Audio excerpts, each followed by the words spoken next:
그전에는 그냥 스토리로 읽었는데 오늘 잘 보니까 성경에 보니까 큰이라는 메가 여러분 아시죠? 메가 엄청나게 크다는 이 메가라는 단어가 3번이나 나오는데 1절에 큰 박해가 있었다. 2절에 그들이 수레만의 죽음과 그 박해로 인해서 큰 눈물 가운데 초대교회가 있었다. 그런데 여차여차했는데 맨 마지막에 8절에 보니까 그 성에 큰 기쁨이 넘치더라. 이렇게 맞춰지는 말씀 보면서 야, 오늘 온 말씀이고 나오는 말씀, 그 말씀으로 이 말씀을 준비했습니다. 큰 기쁨은요, 작은 박해, 눈물 안 나오는 작은 어려움에서는 큰 기쁨이 반전돼서 나올 수가 없더라고요. 때로는 신앙생활을 하다가 큰 박해도 있고 큰 어려움도 있고 정말 수달째 눈물만 나오는 큰 슬픔, 큰 눈물만 있다가 하나님의 은혜로 어떠한 계기로 인해서 하나님께서 큰 기쁨으로 바꿔주시는 그런 역사들이 지금도 우리에게 나타날 줄 믿습니다. 큰 어려움. 제가 엊그저께 우리 식구들하고 밥을 먹으면서 오래간만에 옛날 2002년 월드컵을 쫙 스토리를 봤거든요. 우리 아들이 신기하더라고요. 저때 저렇게 촌스러웠냐.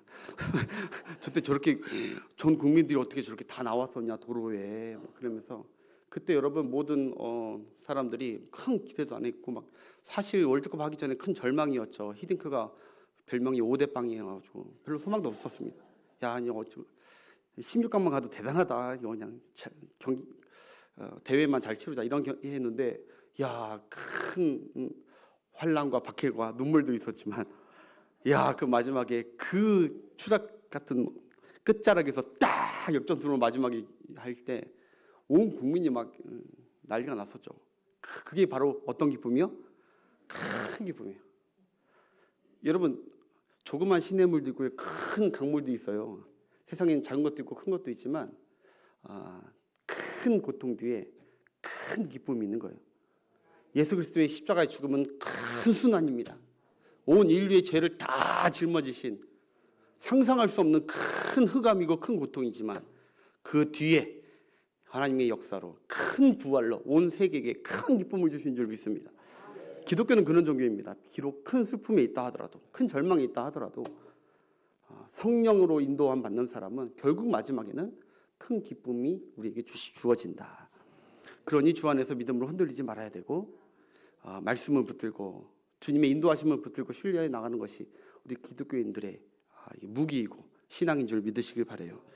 아무튼 그런 말씀으로 오늘 좀 말씀을 전하겠는데 여러분 봄에 피는 꽃 중에 민들레꽃을 여러분 잘 아실 거예요. 민들레꽃 참 유명하죠. 저는 꽃들 많이 모르지만 이 민들레꽃은 압니다. 이 민들레꽃은 다른 어떤 꽃보다 작고 그리고 힘이 없고 그리고 연약해 보이지만 이 민들레꽃은 매력적인 건 그 다른 어떤 꽃들보다 생명력이 굉장히 강하고 그리고 생산력, 이 생명이 퍼져나가는 생산력이 거의 최고이죠. 이만한 꽃이 없죠. 이 하찮게 볼 꽃이 아닙니다. 민들레꽃이 여타 다른 꽃과 비교할 수 없는 특별함과 그 우수성은 언제 부각이 되냐? 세찬 바람이 불 때. 가만히 있을 때 말고 햇빛만 쬐지 말고 세찬 바람이 불 때 저 꽃 씨앗들이 쫙 날아가면서 동서남북 어디든 다 날아가가지고 바람 타러 가면서 거기에 심겨졌을 때 그때 이 개체 씨앗들이 또 다른 생명을 밀어같이 나오면서 참 신비로운 꽃이죠. 여러분 학자들이 그러는데요. 저 하얀 부분 봉우리의 저 하얀 부분이 대단한 하나님의 창조이라고 합니다. 낙하산의 거의 효력의 4배 이상이랍니다. 낙하산보다 더 안정적으로 딱 안착할 수 있는. 우리는 잘 모르지만 생물학자들은 이거 신기하다고 하더라고요. 낙하산의 4배의 효력이 있답니다. 그리고 한번 바람을 타기 시작하면요, 이 꽃이 바람이 멈추지 않는 이상 적어도 100km까지는 갈 수 있다고 합니다. 따라가 봤는지는 모르겠지만 학자들의 얘기는 그래요. 100km까지 갈 수 있는. 믿어보자고요. 100km 여기서 천안까지인데 갈 수 있다는 거예요. 그리고 저 씨앗이 또 하나 놀라운 건 발화되어서 이 실패될 확률이 20%도 안 된다고 합니다. 웬만하면 가면 다 생명으로 그 다음으로 또 다시 민들레가 피울 수 있도록 한답니다. 그게 어느 땅이든 아스팔트에 가도 아스팔트에 그 비집고 그 조그만한 그 틈새 토양 사이에 들어간다 하더라도 바람 불면 막 가다가 턱 떨어진다 해도 거기서 아스팔트 사이에서도 벽돌 사이에서도 바로 이게 생명의 봉우리를 핀다고 하죠. 시내가에 가도 그렇고요. 저 막 날아가서 학교에 가서도 학교에서도 핍니다. 심지어 누구도 갈 수 없는 감옥, 교도소에도 저 민들레는 가서 꽃을 피웁니다. 담이 막혀 있어도 이해가 되시죠? 담이 막힌 어느 곳이라도 민들레는 바람 타고 가면은 거기서 생명을 발화합니다. 안 가는 곳이 없습니다. 여러분 본문에 하나님께서 크게 부흥에 시켰던 이 초대교회에 큰 박해의 바람을 일으키시죠. 확 일으키시죠. 이 민들레 효과처럼 그들이 믿는 자들이 다 성전된 그들이 교회된 그들이 뿔뿔이 흩어지게 되고 그리고 가는 곳곳마다 하나님께서 또 놀라운 역사와 교회를 세우는 역사를 이제 시작하셨다는 것이죠. 예. 그래서 이제 제가 이제 이 사도행전이요 1장부터 세 막이 있습니다. 1장부터 이 7장까지 지난주에 그 7장까지가 예루살렘에 대한 성령 강림과 예루살렘의 부흥 그 예언의 역사가 일어난 걸 하고 그 다음에 오늘 8장부터 12장까지가 이제 사마리아와 예수님의 예언처럼 유대와 사마리아 땅끝까지 이제 퍼지는 안디옥 교회가 이제 세워지는 성교의 역사가 이제 시작되는 그 단초를 보여주고요. 그 다음에 이제 13장부터 이제 바울의 이제 사역이 시작되면서 세계 3차 세계 여행까지 다니면서 전 세계 유럽 지역에 이제 복음을 전파하는 따라합시다. 생명에서 생명으로. 그래서 이제 이 썸네일을 바꿨습니다. 포스터를 멋있죠. 생명에서 생명으로, 믿음에서 믿음으로, 생명에서 교회에서 교회로 나가는 이 역사가 이게 그냥 추상적인 게 아니라 실제적으로 하나님이 함께 하시면 일어나는 역사들인 줄 믿으시길 바래요. 여러분 지난 시간 우리 수대만 집사님의 첫 순교 이후에 아까 얘기했듯이 본격적인 초대교회 거센 아니 부흥되면은 막 세력이 확장되고 악한 세력이 무너져야 되는데 오히려 거센 박해가 불어가지고 공경에 처하는 시기가 되었다는 것이죠. 그래서 그 불어닥친 바람으로 인해서 막 흩어지기 시작합니다. 살고 싶으면 흩어져야죠. 1절부터 3절까지 한번 보겠습니다. 1절 한번 볼까요? 시작. 사울은 그가 죽임 당함을 그날에 예루살렘에 있는 교회 사도 외에는 다 유대와 사마리아와 모든 땅으로 흩어지고 성도들이 다 흩어지기 시작했다는 거예요. 누가 말할 거 왜냐면 살아야 되니까 핍박을 피해야 되니까 흩어지기 시작했습니다. 2절 건강한 사람들이 스데반을 장사하고 위하여 크게 울더라. 예. 즐겁게 웃으면서 지금 막 여행하면서 그런 게 아니라 그냥 울면서 이제 흩어지기 시작하는 거예요. 그 다음에 3절 잔멸할새 각 집에 들어가 남녀를 끌어다가 오게 머무는 남녀들은 다 끌어다가 오게 집어넣는 밖에. 근데 여기 잔멸할새 이 잔멸이라는 말이 신약 성경에 한 번도 등장하지 않고 딱 여기에만 등장하더라고요. 이 잔멸이라는 뜻이 무엇이냐? 사나운 맹수가 먹잇감을 물어 뜯는 표현입니다. 잔멸. 이게 사나운 사자 같은 게 막 뜯어 버리려는 그런 잔멸의 그러니까 악한 영의 역사가 함께 일어나고 있는 것이죠. 여러분 기억하기는 이 핍박의 주인공 처음으로 이제 등장하기 시작하는데 이 주동자가 바로 이 핍박의 주동자가 바로 사울이었다는 거예요. 청년 사울. 청년 사울은 여러분 스데반의 죽음의 현장에 있었어요, 없었어요? 있었어요. 함께 있었어요. 돌에 맞아 죽는 그의 죽음을 그는 보니까 마땅히 오늘 1절에 보니까 마땅히 여겼더라 그렇게 됩니다. 그리고 그 처형 모든 집행을 본인이 담당하겠다고 그 증인들의 옷을 자기 앞으로 가져오는 것을 흔쾌히 승낙합니다. 책임 내가 지겠다고. 잘한 것이라고. 그런데 여러분 제가 설교를 준비하다가 제가 좀 몰랐던 사실을 좀 알게 되었습니다. 바로 이 죽은 이 순교한 스데반과 이 지금 이 처음 등장하는 이 청년 사울이 모르는 관계가 아니라 꽤나 친분이 있던 관계였다는 거예요. 성경에 기록되지는 않았지만 이 두 사람은 꽤나 친분이 있던 관계였다는 것입니다. 여러분 스데반의 순교 현장에 오래 지난 후에 로마 카톨릭이 이제 거기다 이제 스데반 순교 교회를 세웁니다. 카톨릭이 이런 거 잘하잖아요. 이제 순교 성지라고 해가지고 순교 교회를 세웁니다. 한번 사진 보여주시면 저기 아마 저기 위에 봉우리 위가 이제 예루살렘이고 내려오는 이 기드론 골짜기 쪽에 저기 하얀 건물이 이 하얀 건물이 바로 이제 스데반 순교 교회를 세워요. 예루살렘 옆에. 끌고 나와서 돌 쳤으니까 저 자리입니다. 그 앞에는 이게 묘지들이 있고 이게 순교한 자들이 묘지들이 있는데 그 안에 한번 사진이 있습니까? 예, 안에 보면은 저렇게 스데반은 순교 무덤이 없습니다. 여기 누가 시신을 끌고 갔다고 했습니다. 이거 순교 현장입니다. 그래서 스데반의 그 순교 당한 저 현장에 저렇게 보면 저렇게 돌이 있습니다. 돌이 쌓은 그 현장. 저기 뭐 그들이 인위적으로 만들었는지 어떤 건지 모르겠지만 저기가 분명한 정통적으로 죽은 곳이다라고 하고 저기 보면은 스데반의 순교 벽화가 참 많이 있습니다. 그런데 여러분 제가 가보지 않았지만 지금 학자들 얘기하는 거예요. 저 안에 스데반 시신을 가지고 간 그림과 기록이 있는데 그 기록에 의하면 어떤 박물관 가면 책이 있잖아요. 그 기록에 의하면 스데반 시신을 바로 그 스승 가말리엘이 데려갔다는 거예요. 가말리엘이 누군지 아시죠? 얼마 전에 나왔죠. 랍비 중에 율법 학습자 랍비 중에 당대 최고의 가말리엘 그 스승이 데려갔다는 것입니다. 유대 전승에 의하면 당대 최고 율법 스승 가말리엘에게 몇 명의 제자들이 참 많았지만 그 중에 아주 으뜸인 제자들이 몇 명 있었는데 특히 3명이 있었는데 그 중에 한 명이 요한복음 3장에 나왔던 니고데모입니다. 니고데모 아시죠? 예수님 밤중에 예수님께 온 율법학자 몰래 와서 어떻게 영생을 얻겠냐고. 율법이 야 네가 율법 많이 한다 라고 칭찬했던 그 율법학자. 그 니고데모가 사실 이 가말리엘의 제자였다는 거예요. 또 하나의 제자가 바로 이 사울이고 여러분 잘 아시다시피 나는 가말리엘에서 학파에서 배웠다 수제자다. 또 하나가 바로 스데반이었다는 거예요. 뭐 성경은 아니니까 여러분 완전 신뢰할 수는 없지만 전통적으로 유대에서 내려오고 그리고 카톨릭에서도 전통적으로 내려왔던 이게 이야기입니다. 그러니까 사울과 스데반은 사실 같은 스승 밑에서 함께 배웠던 동료입니다. 친구이자. 그래서 사울이 동료이기 때문에 어쩌면 돌을 직접 던지지는 않았던 것 같아요. 그러나 바울은 자기 친구가 유대교 전통 유대교인이 베드로의 설교로 갑자기 예수 이단에 빠진 걸 보고 너무너무 비통한 것이죠.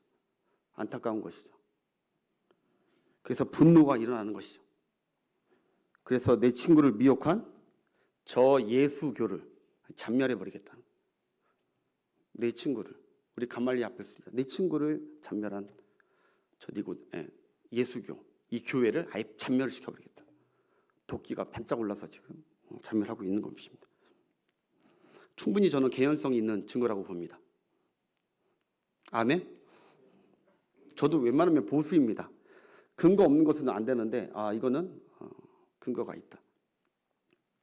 당시 여러분 사울 생각에는 여기 입장 바꿔 생각해 보세요. 사울의 입장에서는 지금 교회와 이 예수교가 지금 신천지 같은 아주 위험한 집단의 이단인 거예요. 사랑하는 가족을 데려가고 버리고 가가지고 거기서 막 맹신도처럼 한 것처럼 해가지고 사울 입장에서는 견딜 수가 없는 거예요. 다 박멸해 버려야지. 그게 또 하나님의 뜻인 줄 알았어요. 그래서 사울에게 있어 스데반의 죽음은 너무도 큰 충격이었고 머리에 아주 각인이 된 거예요. 그래서 내가 안 그만두겠다. 여러분 사울이 훗날 바울로 회심하고 나서 그도 똑같이 사역하고 스데반처럼 박해를 받고 돌에 맞아 죽을 지경에 놓인 적이 한두 번이 아닌데 특별히 사도행전 22장에 보면 그도 똑같이 유대인들 앞에서 돌에 맞아 죽을 바로 지경 앞에 놓였을 때 사도 바울이 그 스데반과 똑같이 이래요. 부형들이여 스데반도 그랬거든요. 이 사울도 부형들이여 내 말을 들으시오 하면서 그들을 막 진리로 설득합니다. 그렇게 시작하는 사도행전 22장에서 그가 이렇게 얘기합니다. 사도행전 22장 19절부터 20절 한번 보겠습니다. 자기를 이제 간증합니다. 시작. 내가 말하기를 주님, 내가 주를 믿는 사람들 각 회당에서 때리고 그 다음에 또 주의 증인 스데반이 피를 흘릴 때 내가 곁에 서서 찬양. 그 죽이는 사람들의 옷을 지킬 즉 그들도 아니다. 내가 그런 자였습니다. 늘 뇌리 속에 자기가 스데반을 죽인 죄인인 것을 고백하고 있었습니다. 그는 주님이 자기를 어떻게 목회하게 하셨는지 부르실 때마다, 그 부르심을 생각할 때마다 내가 스데반을 죽인 주동자였음을 늘 떠올렸던 것 같아요. 아무튼 기독교는 여러분, 이처럼 초대교회가 시작할 때부터 지금까지 기독교를 박해하는 곳은 늘 있었습니다. 나는 예수 믿는데 왜 이렇게 나를 싫어하는 사람이 많지? 이상한 것이 아닙니다. 우리 여러분들은 제발 수준 높기 때문에 그것을 받아들이는 여러분 되시길 바라겠습니다. 박해와 공격이 심했습니다. 지금도 기독교만을 표적 삼아서 공격하는 집단이 점점 늘어갑니다. 점점. 그 대표적인 집단이, 지금 대한민국에 있는 집단 중에 대표적인 집단이 반기련입니다. 반기독교 단체입니다. 한번 띄워주십시오. 반기독교 단체가 상당히 많습니다. 공식적으로 나와 있는 여러분 어떤 사이트나 어떤 단체나 기관이나 건물이나 이런 게 적어도 30몇 군데가 됩니다. 기독교 내 안에서도 기독교라는 이름으로 하지만 기독교를 반대하는 반기독교 단체들이 있습니다. 기독교를, 교회를 모호하고 개독교라고 하고. 그 전 사진 보여주세요.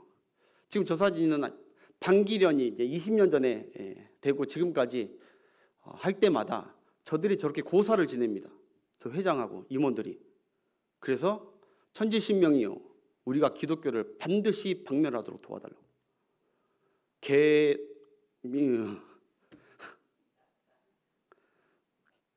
그러니까 박멸이랍니다. 개도 박멸. 목사를 먹사라고. 별의별 어떻게든 프레임을 다 씌워가지고 기독교에 대한 좋은 이미지는 무조건 주지 않습니다. 이상한 집단, 문제되는 집단, 없어야 될, 박멸해야 될 집단으로 만들어가는 게 사탄에 의해서 쓰임받는 단체가 바로 이 반기독교 단체입니다. 여러분, 그래서 제가 늘 얘기합니다. 유튜브라고 해서 아무나 보면 안 됩니다. 지금 만연합니다. 피부적으로 많이 오고 있습니다. 이들의 목적은 오직 하나입니다. 기독교 박멸, 여론, 그리고 기사를 조작해서 그리고 우리를 디스하는 것입니다. 이들은 기독교를 이상한 집단, 사회 악으로 가는 것이 이들의 목적입니다. 이들의 밥벌이의 목적은 그겁니다. 그런데 여러분, 이 안티 기독교의 시초가 누구라고요? 사울입니다. 오늘 본문에. 사울이 원조입니다. 사울은 기독교인들을 씨를 말리려고 했습니다. 3절에 아까 보니까 집집마다 다니며 어떻게 해서는 감옥에 집어넣고 박해하고 모든 종교 활동을 못하도록 막는 게 이 사울이었습니다. 여러분 주변에도 저는 잘 모르지만 여러분 주변에 기독교를 싫어하는 분들 많죠? 없나 보네. 여러분들은 숨기고 사시나? 내가 기독교인을 밝히면 싫어하는 사람들이 많습니다. 가족 중에서도 있을 수 있고, 학교 다니는 학생들, 학교에서 나 교회 다닌다고 그러면은 왕따 시키는 경우도 많습니다. 이상한 집단, 이상한 아이로 알고. 직장에서도 마찬가지죠. 직장인들 교회 다닌다면 이상하게 봅니다. 무슨 저 문제 집단에 다니냐고. 장사할 때도 마찬가지입니다. 암사시장에 장사할 때도 옆에서 교회 다닌다면 안 좋아하는 장사하는 분들도 계실 것입니다. 그 사람들 여러분, 박해하는 사람들, 교회 박해하고 있는 사람들은 교회에 대해서 몰라서 지금 박해하는 것이 아닙니다. 기독교에 대해서 몰라서 박해하는 것이 아니고 증오하는 것이 아니에요. 언론과 그리고 여러 가지 매체를 통해서 이미 여러 가지 말들을 통해서 기독교에 대해서 많이 알고 있습니다. 교회에 대해서 굉장히 많이 알고 있습니다. 그래서 비판합니다. 알지 못하면 비판 못하는데 기독교에 대해서 많이 안다고 비판합니다. 그런데 여러분, 그들에게 왜 이렇게 기독교를 비판하냐고 인터뷰할 수는 없지만 만약 그때 박해의 원조인 바울에게 왜 이렇게 기독교를 박해하냐고 인터뷰를 한다면, 나중에 이 바울이 회심하고 나서 당신 그때 왜 이렇게 기독교를 박해했습니까? 왜 이렇게 기독교를 비판하고 잔멸하려 했습니까? 만약 인터뷰를 했다는 내용 비슷한 게 있습니다. 그때 바울이 나는 그때 기독교가 왜 이렇게 싫었는지 이렇게 이유를 얘기합니다. 디모데전서 1장 13절에 그가 사역 후반부에 이렇게 얘기합니다. 거의 끝날 쯤에 시작. 내가 전에는 비방자요, 박해자요, 폭행자였으나 내가 믿지 아니할 때 알지 못하고 행하였습니다. 내가 알지 못했기 때문에, 내가 주님을 알지 못했기 때문에, 내가 교회가 어떤 곳인지 진짜 알지 못했기 때문에 내가 그런 것입니다 라는 거예요. 내가 알지 못했기 때문에. 여러분, 오늘날 기독교를 싫어하는 분들 특징이 뭐라고요? 자기들이 기독교를 잘 안 돼요. 자기들이 교회를 잘 안 돼요. 자기들이 목사를 잘 안 돼요. 이런 문제를 다 안 돼요. 그런데 여러분, 아니요. 그들은 잘 모르고 하는 행동입니다. 그들은 기독교를 아는 것 같지만 실상은 모르고 있습니다. 이 사울의 고백처럼 모르고 지금 그거 비판하고 우리를 비판하고 기독교를 욕하고 있는 것입니다. 교회를 몰라서 그런 거고요. 하나님을 몰라서 그런 거고요. 진리를 몰라서 그런 거고요. 예수 그리스도의 사랑을 몰라서 그러는 것이죠. 교회의 표면적 문제는요. 그들이 알고 있는지는 모르겠지만, 그들이 교회의 표면적 문제는 물론 문제가 있죠. 알고 있는지 모르겠지만 교회에 대해서, 성령에 대해서, 성령이 교회 안에 어떻게 역사하고 계시는지에 대해서 안다면 그렇게 비판 못하겠지만 아직은 모르기 때문에, 하나도 모르기 때문에, 감도 모르기 때문에 비판하고 있는 것입니다. 그렇기 때문에 여러분, 신앙생활 하다가 박해가 온다고 해도 여러분, 겉으로는, 나를 박해하는 자들한테 겉으로는 그러지 마시고, 그럼 큰일 납니다. 속으로 그렇게 생각하셔야 됩니다. 잘 몰라서 그러는구나. 잘 몰라서. 아직 잘 몰라서. 바울이 내가 그때 몰랐던 거라고 그렇게 고백했던 것처럼 그들도 언젠가는 주님이 깨닫게 해주실 것입니다.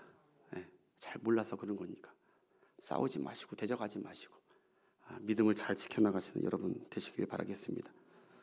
최근에 아시는 분 아시겠지만 동국대 불교학과 나오시고 그리고 서울대 법학과 수료한 이정훈 교수님, 그분이 독실한 불자승이었잖아요. 빡빡 미신 분 모르세요? 그분이 사실 안티 기독교 단체 대단한 행동대장이었습니다.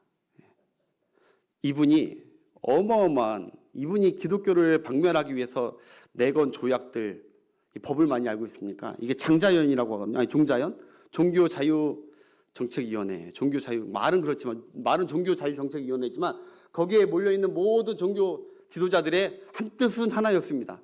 기독교 박멸, 기독교를 없애자. 근데 그 중에 아주 선봉에 섰던 사람이 바로 이 종자연에서 이정훈 교수님입니다. 이분이 20년 전에 그렇게 종자연 단체, 이 박원순 시장이 만든 거거든요. 이거? 기독교를 박멸하려고. 그럼 돌아가셨지만 이분이 얼마나 열정적이었냐면은 옛날에 사울 같았어요. 내가 반드시 기독교는 없앤다, 내 손으로. 그래서 기독교를 없애려면은 기독교를 잘 알아야 된다. 그래서 이분이 틈만 나면은 그렇게 성경을 몇 독을 했답니다. 여러분, 신앙생활을 이렇게 해야 됩니다. 이분이 늘 한 얘기가, 여러분 저만큼만 하라고 다니면서 간증하는데, 나만큼만 성경 읽으면은 주님을 떠날 수가 없다고 얘기하듯이, 그 사람, 이분 성경을 여러분보다 저보다 더 많이 몇 독을 하시는지 모릅니다. 그러면서 툭하면 시간 될 때마다 성경 읽을 때 말고는 툭하면 이제 TV 틀어가지고 기독교 방송, CTS, CBS 기독교 방송만 본 거예요. 다. 도대체 저들은 무엇을 추진하고 무엇을 가르치고 있는지, 저들의 돈은 뭔지 계속 했대요. 근데 틀 때마다 목사님들이 이렇게 얘기할 때마다 웃기고 있는데 아유, 저 바보들 막 이러면서 막 죄 이렇게 얘기 안 하면 지나 잘하세요. 그래. 막 그러면서 늘 비판하고 늘 고발하면서 막 그렇게 살았다는 거예요. 자기가 되게 똑똑한 처럼. 그런데 이분이 드디어 주님의 은혜로 회심하고, 자기가 어떻게 회심하게 됐는지 잠깐 영상이 있거든요. 이 영상 한번 잠깐 보겠습니다. 한 4분짜리 영상인데 한번 틀어주세요. 쉬는 동안 아내가 이제 밥을 차려주고 늦은 점심을 주려고 저는 이제 잘 됐다. 실수했을 것 같아. 실수했을 거였어. 그랬더니 딱 한희철 목사님 나왔어요. 좀 더 크게. 한희철 목사님이 설교하시면서 죄에 대한 얘기를 하셨는데, 죄를 말씀하시는데 이제 그때 제가 죄라는 말을 완전히 놓쳤어. 완전히 저를 선도하고. 그러니까 제가 조금 더 천천히 해주세요. 천천히. 고민을 크게 하고 있었는데 제 삶에서의 죄 문제, 그 다음에 법학자로서의 죄에 대한, 그리고 이제 또 말씀을 많이 있었는데 또 죄를 말씀하시니까 그게 이렇게 깊이 죄 이렇게 그래서 평소 같았으면 죄인 목사님이나 잘하세요 이렇게 또 반발하면서 비판을 했어야 되는데 비판이 안 나와요. 갑자기 그러면서 제가 이제 뭐 혀가 굳었다 이런 표현을 썼는데 정확히 말씀드리면 언어를 잃어버렸다는 표현이 맞을 것 같아요. 그러니까 갑자기 굉장히 숙연해지고 함부로 입을 놀릴 수 없게 된 거죠. 그 상태에서 엎드렸어요. 땅바닥에. 그러니까 정확하게 표현드리면 그때 느낌이 세포까지 내가 죄인이라는 걸 알게 되버렸어요. 그냥. 그러니까 머리 끝에서 발끝까지 난 진짜 부패해서 죽을 수밖에 없는 죄인이구나. 그것도 여지가 있는 게 아니라 전적으로 부패한 자구나. 완전한 죄인이구나. 이대로 죽을 수밖에 없구나. 그러니까 제가 굉장히 의인인 줄 알았어요. 젊은 나이에 이제 까불고 다니면서 교회 비판하고 너네나 똑바로 살아라 이러면서 비판하다 보니까 비판을 세게 할수록 더 큰 의인인 것처럼 착각에 빠지죠. 맞습니다. 어떻게 보면 전자처럼. 저는 의인이라고 느낄수록 이게 위험한 거구나. 그걸 그때 그러니까 지금도 많은 분들이 자기가 의인이라고 느끼고 있으면 진짜 위험한 상태. 그런데 제가 이제 그때 완벽한 죄인이라는 걸 이해하니까 죽는 게 외에는 답이 없다. 그러면서 로마서를 제가 읽을 때 항상 이렇게 법정을 상상하면서 읽는 걸 좋아했어요. 그게 이미지가 딱 매칭되는 게 있거든요. 근데 세속법정은 변호인을 대동하지만 나를 위해서 항변해 주죠. 근데 변호해 줄 분이 안 계시다는 거. 변호의 길이 없구나. 그거를 그냥 알겠는 거예요. 아니 그냥 그 자체로 주님을 핍박하지 않더라도 나라는 존재 자체가 전적으로 부패한 죄인이라는 게 그냥 알게 되니까 견딜 수가 없어요. 죽는 거에 길이 없구나 해서 제일 강한 느낌이 나는 죽었다였습니다. 그래서 꼼짝도 못하고 방바닥에 엎드려서 떨어져 부들부들 떨어져. 예수가 누구시냐? 도대체 이분이 누구시냐? 그러니까 내 질문이 잘못됐었구나. 예전에 나는 누굴까를 계속 물었는데 내가 왜 살까? 어디서 와서 어디로 가자? 이런 게 궁금했는데 그가 누구신지를 물었어요. 예수가 누군지 알면 그 모든 의문이 의미가 없는 거구나. 그러면서 내가 왜 안 죽었는지가 떠오르는데 주님이 고난 받으신 게 그렇게 다가와요. 그래서 지금도 얘기하려고 오게 된 거죠. 십자가가 뭔지 알겠거든요. 그러면서 그 거룩하신 창조주가 누가 죽으신 거냐 이거를 느낄 때 감당할 수 없죠. 도대체 누가 죽으신 거냐 이분이 누구시냐. 그러니까 완전하시고 거룩하신 창조주시는 이분이 어떻게 나같이 더러운 자를 위해서 그 고난을 다 겪으시고 십자가에서 죽으시냐. 그러니까 그 사람이 감당할 수가 없어요.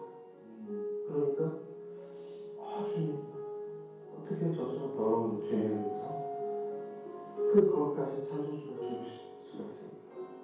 당신은 누구십니까? 왜 저를 사랑하십니까? 이게 너무 독하시죠. 그래서 이제 다시 말할 수 있게 되니까 나의 주나의 하나님. 그게 생각나요. 옷자르면서 같이 맞춰주시는 거. 그래서 당신 사랑합니다. 제가 지금부터 영원까지 당신을 알고 싶습니다. 당신은 저의 주님이십니다. 이게 고백하는 네. 지금도 십수년 동안 다니면서 저렇게 죄라는 단어에 완전히 쫓았어요. 간증하고 있습니다. 나의 주나의 하나님. 당신 사랑합니다. 제가 지금부터 영원까지 당신을 알고 싶습니다. 우리 이정 교수를 만나신 하나님께 일단 박수로 영광 돌립시다. 아멘. 여러분 주님은 지금도 살아계십니다. 주님을 핍박하는 자들, 그 자들 영원히 하나님께서 심판할 것 같지만 우리 주님은 채찍보다는, 징계보다는 사랑과 구원을 더 베푸시길 좋아하신 하나님. 더 감사한 것은 우리도 저런 은혜를 다 받은 줄 믿습니다. 나 같은 죄인, 나같이 주의 교회를 박해하고 비난했던 이 죄인을 구원하신 하나님, 용서하신 하나님, 우리 주님의 사랑을, 그 주님을 위해서 사랑하는 여러분 되시길 바라겠습니다.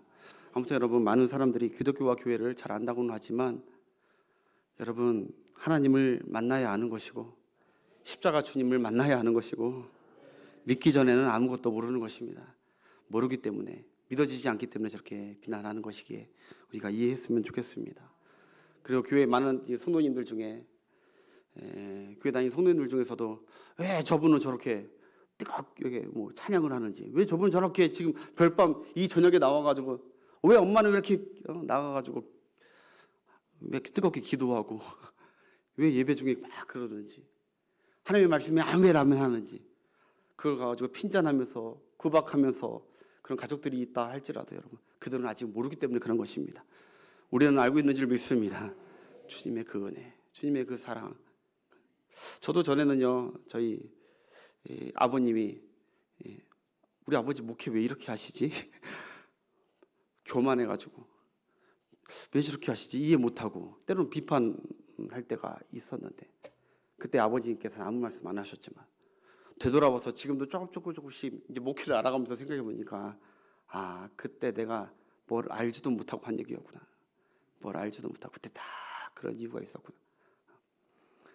여러분 신앙생활 하는 거 주위 사람들이 이렇다 저렇다 할 수 있겠지만 오로지 주님 붙들고 주님 바라보면서 여러분 믿고 아는 바대로, 알려주신 바대로 믿음 생활 잘 하시기는 여러분 되시길 바라겠습니다.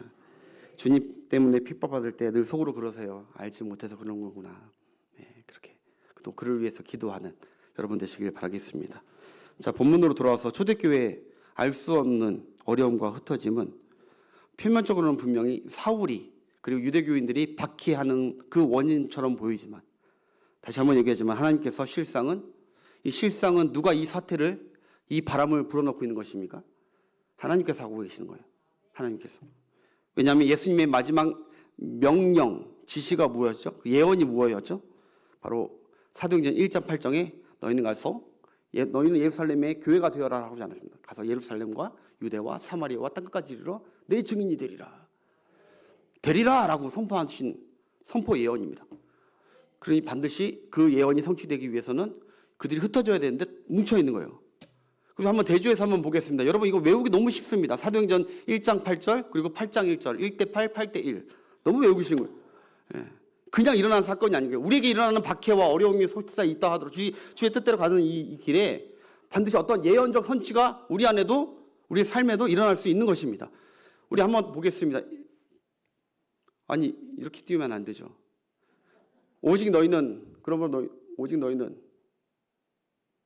성령의 충만함을 받고, 사도행전 1장 8절 없어요? 여러분 다 아시지만,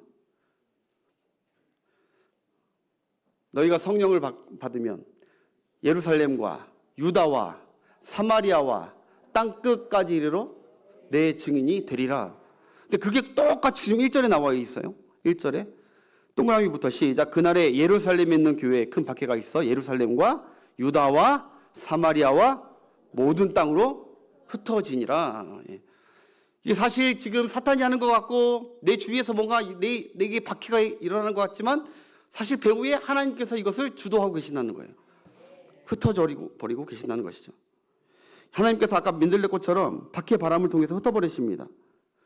독수리 어미가 새끼가 자라면 새끼를 향한 뜻에 때가 되면은, 새끼가 자라면은 둥지를 다 흩어버리고 날려버리듯이 하나님은 지금 예루살렘 교회가 때가 됐으니까 흩어버리시는 것입니다. 흩어버리시는 것.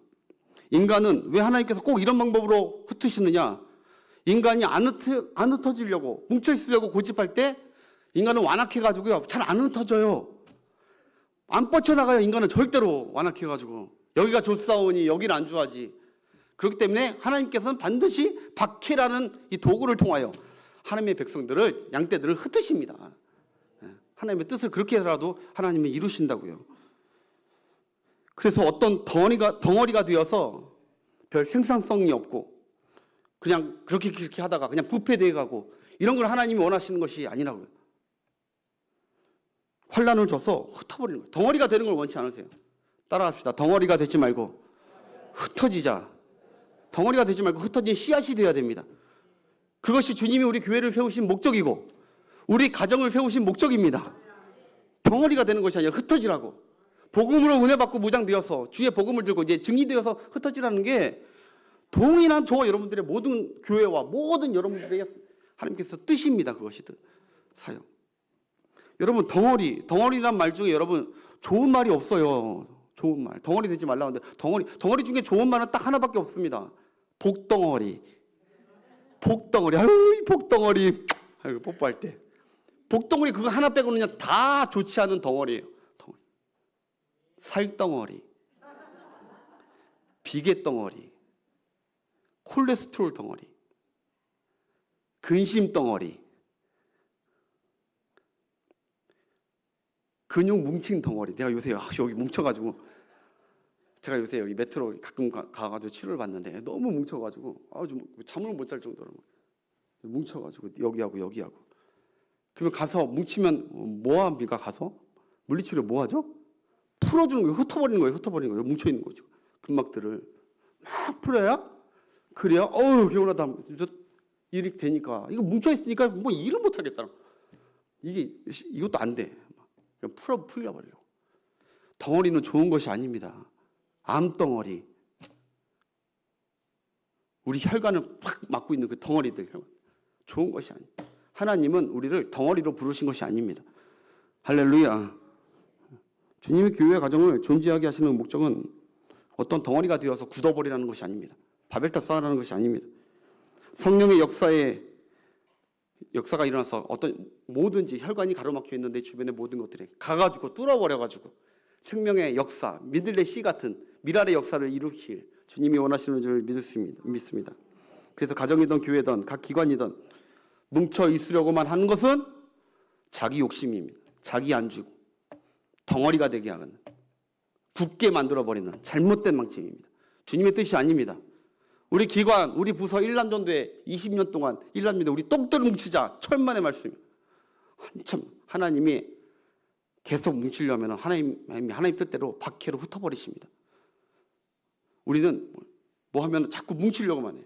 물론 교회에서 와서 뭉쳐야 됩니다. 하나님께 예배드리고 경배하고 그 다음에 여기서 계속 사는 것이 아닙니다. 여기가 무슨 변화산처럼 주님께서 여기서 계속 살자고 초막 주고 살자고 아닙니다. 이제 나가서 흩어서 받은 은혜대로 우리 삶 가운데 민들레 씨앗처럼 생명을 전하는 것이 우리의 사명인 줄 믿으시길 바라요. 흩어져야 돼요. 여러분 우리 하나님께서는 하나님이 주신 것들을 우리 스스로 은혜 받고 흩으시길 원합니다. 여러분 하나님께 받은 것들이 있습니다. 그거 쌓아놓고 뭉쳐놓으라고 준 것이 아닙니다. 저나 여러분에게 주시는 것들이 있습니다. 은혜, 능력, 만척, 그다음 은사, 재능 그게 내 것이 아닙니다. 주님이 나와 여러분들을 위해서 주셨죠. 주의 일을 하라고 복음을 전하는 데 쓰라고 은사, 재능, 탤런트들을 주셨습니다. 복 갖고 쌓아 있고 자랑하려고 주는 것이 아닙니다. 그거를 흩어서 주위 사람들에게 나눠줬을 때 나만 사는 것이 아니라 주위 사람도 같이 살게 하는 역사를 하나님이 하신다고요. 우리 믿는 자들이 이거 잊지 말아야 돼요. 응답, 간증, 내가 주님께 받은 응답이 있어요. 좋은 것들이 있어. 그거 나 혼자 덩어리로 쌓아놓지 마세요. 본문 하나 해주면 그걸 나누라는 거예요. 순장한테 나눠서. 그래서 하나님이 내 삶 가운데 역사하는 것을 살아계신 생명의 주인이 되신다는 것을 이 지금 흩어져서 전하는 이 성도들처럼 전하는 것이 주의 뜻인 줄 믿으시길 바라요. 이 말 안 할 수 없죠. 물질, 주님이 주신 거 맞습니까? 아닙니까? 왜 여기서 말이 줄어드십니까? 왜 경직되십니까? 덩어리가. 주님이 주신 물질 쌓아놓을 때 쌓아두셔야죠. 근데 그 쌓아두라고 목적이 아니라니까요. 주를 위하여, 복음을 위하여, 할렐루야. 저기 우물 성교를 위해서, 다음 세대를 위해서 내가 가지고 있는 물질을 흩뜨고 나눌 때 그때 그 사역 가운데 하나님의 생명의 역사들이 나타난다고요. 여러분 사마리아가 죽어있던 도시였어요. 사마리아 땅은 누구도 관심 갖지 않는 어둠의 땅이었다고요. 그러나 이제 이 성령 받은 사람들이, 생명의 사람들이 사마리아 가니까, 흩어지니까, 유다로 가니까 거기에 생명의 역사가 일어나는 거예요. 하나님이 다른 걸로 막 우라라 쾅쾅 이렇게 역사하시는 분이 아니에요. 여러분께 주신 생명, 여러분께 주신 능력, 하나님의 은혜, 그거 갖고 나갈 때 거기에 주님이 동행하시고 역사하시는 능력들이 일어나는 줄 믿습니다. 생명에서 생명으로, 믿음에서 믿음으로 나가는 거예요. 그리할 때 주님께서 어떤 역사를 일으키십니까? 어떤 역사? 4절부터 8절까지 읽고 마무리하겠습니다. 4절부터 8절 오늘. 그때는 왜 흩으신지 몰랐죠. 그런데 나가보니까 순종하고 나가보니까 놀라운 일들이 일어납니다. 시작. 그 흩어진 사람들이 두루 다니며 복음의 말씀을 빌립이 사마리아 성에 내려가 그리스도를 백성에게 전하니라. 우리가 빌립의 말도 듣고 행하는 표적도 보고 한 마음으로 그가 하는 말을 따르더라. 예. 사마리아 사람들이 막 다 듣고 따르는 거예요. 그리고 흩어진 사람들이 이제 빌립 주도하에, 여러분 사도들은 잘 보세요. 사도들은 나가요, 안 나가요? 사도들이 지금 1절에 보니까 사도 외에 다른 사람들이 나갔다요. 사도들 왜 안 나가요? 예루살렘 지키려고. 하나님의 뜻이에요, 아니에요? 아니에요. 목회자들이 지금 이렇게 했다는 거예요. 심지어 예수님께 그 명령을 받았던 12 제자들이 너희는 유대와 사마리아 땅끝까지 가는 것이 내 뜻이다 분명히 얘기했는데, 명령했는데 사도들이 유대교에 쩔어가지고 아직도 성령 충만하지만 못 나가겠다는 거예요. 여기 지키겠다는 거예요. 그러나 이제 나갔던 이 성령 충만한 집사 빌립을 통하여서 이제 그 주도하에 사람들이 퍼져나가면서 여러 가지 표적과 한 마음으로 하나님께 기도하면서 역사를 펼쳐나가기 시작했다는 거예요. 7절 봅시다.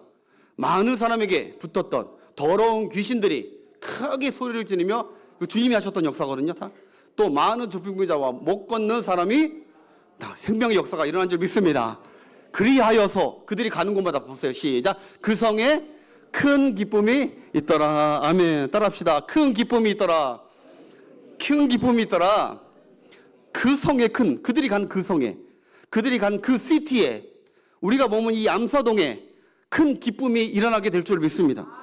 그 성에, 그 가정에, 그 자녀에, 그 직장에, 우리가 선교하는 그 선교 땅에, 우리가 분립개척한 그 저 양주 땅에 큰 기쁨이 있었더라. 그 하나님께서 기쁨을 일으키신다는 거예요. 우리 너무너무 감사해요. 우리가 원하는 뜻은 아니었어요. 우리가 양주교회를 분립개척하는 게 우리가 뜻이었습니까? 우리 전혀 몰랐습니다. 하나님은 우리 교회가 덩어리 되지 않게 하기 위해서 이 교회에서 나가. 아직도 전도해야 되고 흑암에 갇힌 백성들이 많으니까 나가라. 그 하나님의 은혜로 두 교회를 세운 줄 믿습니다. 더 하나님께서 더 펼쳐 나가실 줄 믿습니다. 이렇게 퍼져나가는 거예요. 큰 기쁨이, 큰 구원이, 큰 역사가 일어나게 된다는 거예요. 사랑하는 여러분, 교회 학교 여름 사역 중입니다. 저는 말씀 준비하면서 생각이 나더라고요. 여름 사역 중인데 우리의 기도가 뻗쳐나가길 축복합니다. 그리고 우리의 관심, 우리의 헌신이 다음 세대들에게 우리만 갖고 있고 내 신앙만 대단해 하는 것이 아니라 그 어린아이들의 신앙을 좀 도와주면서 그들도 큰 기쁨으로 주님께 헌신되도록, 주의 증인으로 살도록 기도하고 헌신하고 도와주고 물질로 뿌려주고 잘하고 계시니까 계속 잘하시라고 이런 권면의 말씀을 드리겠습니다. 마지막으로 말씀 맺어가면서 여러분 잘 보세요. 다음 시간에도 얘기하겠지만 다음에도 큰이 나와요. 근데 그건 다음 시간 기대하시라. 기봉박도 지금 사도행전의 이 흐름, 성령이 기록하고 있는 이 카메라 앵글이 지금 어디로 향하는 것 같습니까? 갑자기 8장부터 예루살렘입니까? 아닙니다. 지금 주의 명령 따라 주님의 예언대로 흩어져 나가는 그곳에 카메라 앵글이 그쪽을 추적하고 있는 거예요. 그게 보이시길 축복합니다. 예루살렘 교회 대단해. 우리 봄점이야. 지켜야 돼. 그런 사람들 거기 있겠지만 이 바퀴 가운데 성령의 감동 따라 흩어진 사람들에게 카메라 앵글이 가고 있는 거예요. 성령의 기록과 앵글이 가고 있다면 누구의 눈이 가고 있는 것입니까? 하나님의 눈이 가고 있는 거예요. 하나님이 지금 물론 하나님 온 땅을 두루 살피시고 다 아시지만 하나님의 관심과 초점과 역사와 일어나는 것은 성령이 지금 주도하고 있는 이 카메라 앵글 따라 가고 있는 거예요. 예루살렘 아닙니다. 흩어진 자들이고 흩어진 땅입니다.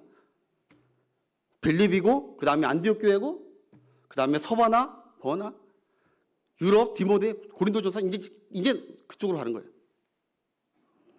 이제 예루살렘은 여러분 안 나옵니다. 아주 희미하게 나옵니다. 그거 기억하세요, 잘. 네. 예루살렘이 이제 안 나와요. 사도행전에. 사도행전이라지만 실질적으로 사도들은 이제 여기서 안 나옵니다, 별로. 물론 10장에 베드로가 조금 잠깐 나오고 요바나 요것 때문에 잠깐 사마리아 가고 이렇게 이방 땅 같은 거 나갔을 때 나오지 예루살렘에 있을 때는 이제 안 나옵니다. 성경은 주목 안 합니다. 아무리 예수님의 제자 사도라도 주목 안 해버려요. 오로지 하나님의 명령 따라 순종하고 나간 그곳에 주님의 역사, 성령의 빛이 비춰주시는 거예요. 따라가는 줄 믿습니다. 우리 교회가 그런 교회 되길 바랍니다. 여러분 가정이 그런 가정 되길 바랍니다.